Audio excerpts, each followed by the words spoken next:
Dr. Amar Patnaik.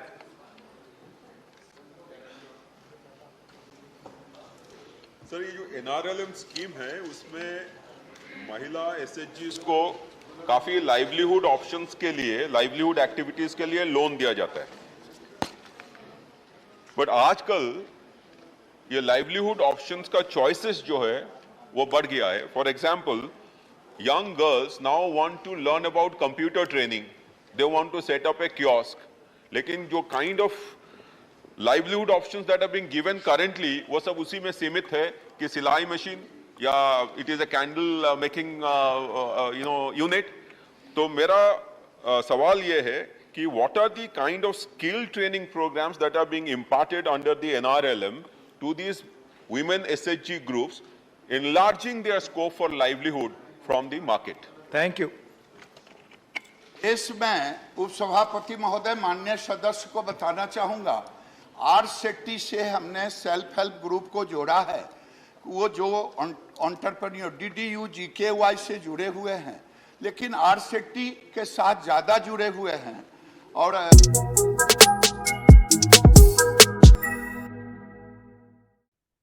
Hi, how are you all? Hopefully all of you guys will be healthy at your home. Today is your host Shubham Kumar and welcome back to Legal Talk Show with Shubham.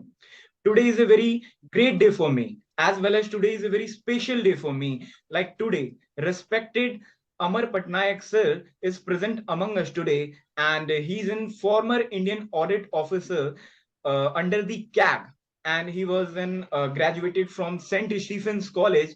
And after the 9 years of service, he opted as a voluntary resign. And he joined Biju Janata Dal, and now he's representing the state of Odisha in the parliament, and he's a member of parliament from the Rajya Sabha, and he was also a keynote speaker in the parliamentary committee on the data protection bill 2019. So I'm warm welcoming you, sir, that you took out your precious time for us. Thank you so much, sir, for joining us today. Thank you so much. Thank you, Shubham. Thank you, sir. And it's a great privilege for me as well as honor for me, sir. And my first question is for you. I would like to know about your background first, like where are you came from and where did you complete your education? See, my initial schooling was in Bhubaneswar, Odisha, where I studied till +2. And then I came to Delhi to study physics honors at the St. Stephen's College. And I was there from 84 to 87 in St. Stephen's. Then I was pursuing my master's in physics when I got into the civil services. So I joined the Indian Audit and Account Service in 1990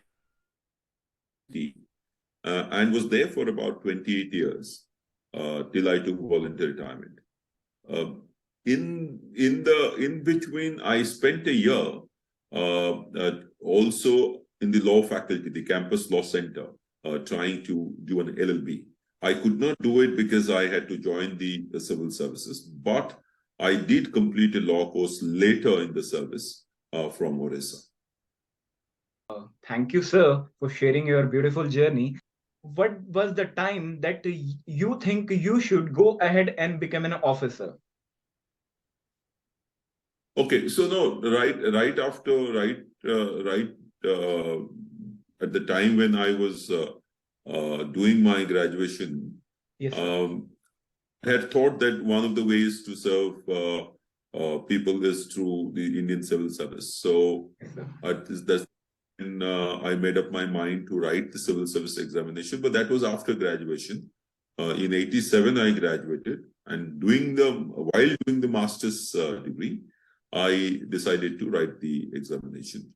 And then, as per my rank, I got the Indian Audit and Account Service, joined the CAG organization. I was quite happy with the CAG setup because it's a very independent organization. It's a constitutional position. And officers don't really have to, get any kind of pressure, don't have to work under any pressure from any political kind of dispensation.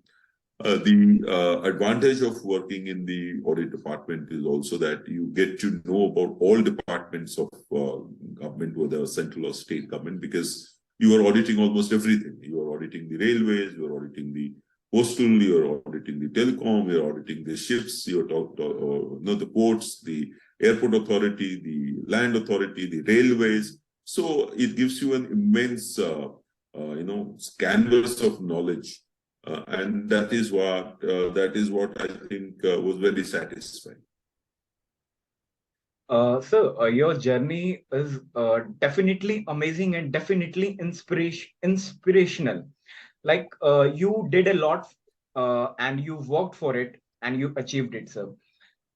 Sir, what's inspired you a lot in your life? No, I think there are many people, many books, many incidences which have inspired me all my life. The first and foremost is the fact that people like Swami Vivekananda, Rabindranath Tagore, or even the Arjuna, the person who believes in work. So all these characters have influenced me from time to time. They do influence me. Even now I draw inspiration from them. Books like Bhagavad Gita, books like the Ancient Mariner, the books like there's several books which also give you inspiration. The Abdul Kalam's books, Yes, and several others. Incidences. Life is full of incidences. Some good, some bad. So if you start learning from each of these incidences, each of these events, then I think you can always improve your own action and own reaction. So this is what has happened. But above all, I think the desire to serve people, to work hard for doing anything, to work as hard as possible to achieve your dreams and goals. Now, all that comes from, I think, my family, my parents, my father, mother, my friends, people who are my teachers in school. They used to inspire me. They used to guide me. They used to, tutor me to achieve bigger things in life. So a number of things are responsible. And so your journey is totally amazing, and your journey will definitely inspire a lot of young law students. You also has been practicing in Supreme Court of India as well as different tribunal. Can you please share some experience of your Supreme Court? No, so what since I was in the civil services, one could not have practiced. So after taking volunteer retirement, joining politics and coming here, then I opened a chamber in my Delhi office, and also have a law firm with a partner. The areas in which I concentrate largely are in the tech-based technology laws. Yes. The second one is the IBC, insolvency and bankruptcy, and the company law as such, yes, NCLT and CLAT. And the third one is on the environment laws, the new climate laws, climate finance. So these are new age laws. Besides that, I have done cases relating to the payment and settlement system of the RBI Act, some such cases. Don't really get much time because of involvement in the parliamentary activities. Then I'm also the General Secretary of the BJD Parliamentary Party office in Delhi. So I have to support MPs work and MPs speaking. So a lot of legislative research has to be done by a team which works under me. But overall, it has largely been opinions, largely been guidance, sometimes also very rarely, but sometimes appearances through video call in NCLT, in electricity tribunals. So I'm to that extent, I'm actually new into this profession, but I'm also dealing with the new age law and not the traditional IPC and civil procedure. You are really an inspired advocate as well as versatile politicians also. And sir, whether I'm talking about your work related to like debate, you were representing different topics before the parliament, representing the SC/ST reservation in the higher institutional. You were also talk about the Ayush University established in the state of Jharkhand. So these things, and you did a lot for us as well as our India. So can you please share some experience of your as an parliamentarian?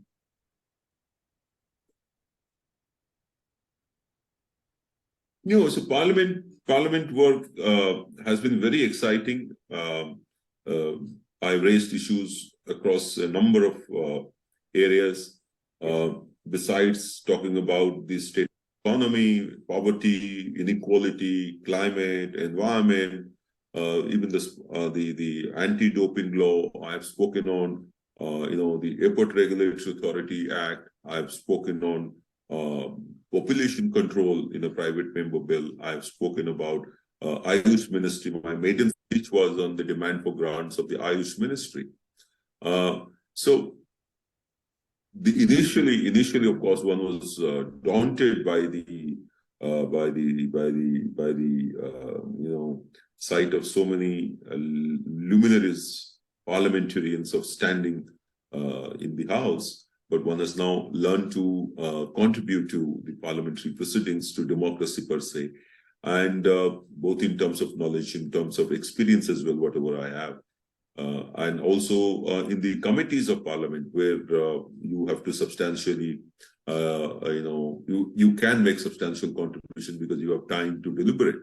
So I'm in the Standing Committee on Finance, in the Public Accounts Committee, and in the Committee on Public Undertakings, also in the Consultative Committee on Climate and Forests. So a lot of work is involved in this, very satisfying. A lot of rigor is involved in this. We talked to a number of stakeholders during this process. When I was in the Joint Parliamentary Committee on Data Protection, we took deposition from about 2,000 people, all big tech companies, even small tech companies, e-commerce platforms. So I think it's been very enriching experience, but a lot of hard work is also required if you want to make contributions. So a lot of reading of literature, past parliamentary debates, then what's happening on a daily basis, that is current affairs. One has to be on one's toes if one wants to contribute meaningfully and substantially to parliamentary activities, and in that process to improve governance in the country. And sir, you raised a lot of issue before the parliament, and it's really appreciated for us, sir. And my last question is for you. Like, would you share some general tips for a young law student who want to join litigation or who want to join any sector? So can you please share some general tips for them, sir? Nothing new really, which is applicable to every sector, everyone. First thing is, I think, hard work. Now, hard work means hard work, but at the same time, smart work. So you work hard, but smartly. And when I say for the legal profession, I think, of course, I haven't gone through that struggle, that initial period, but that struggle period, I believe, is the most important thing. When you come to read the case laws, you come to know what's happening. So what you have to do is to go through the current case laws, that the important judgments being pronounced by the Supreme Court or other higher level judicial bodies like NCLAT or electricity regulator. But at the same time, you also try to catch up with the seminal judgments of the earlier years. One reads about these in the law courses while doing the law degree.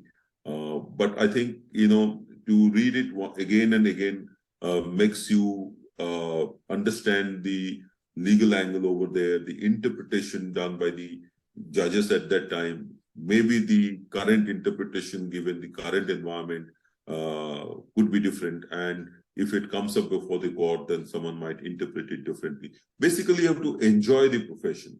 You have to basically enjoy the process of going through laws and judgments, going to the basis of making that law. I think that is very important.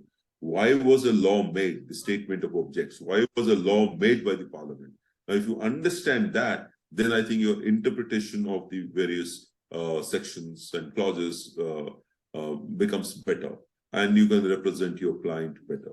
The third thing would be, I would say, is that develop a passion for what you do. That passion has to be there. It cannot be just a process of doing a job, and that can come about only when you start enjoying the work that you do. Oh, and finally, sir, thanks for your precious time. Thank you once again, and your journey. And this video will definitely inspire a lot of students. So thank you once again for joining us today. Thank you, sir. Thank you so much. Thank you so much, Shubham. All the best to you. All the best to your channel, and all the best to people, young lawyers like you, who want to make a mark in life, who want to change things in this country, change not only the judicial system, but change the way country looks. All my very best to all of you. Thank you so much.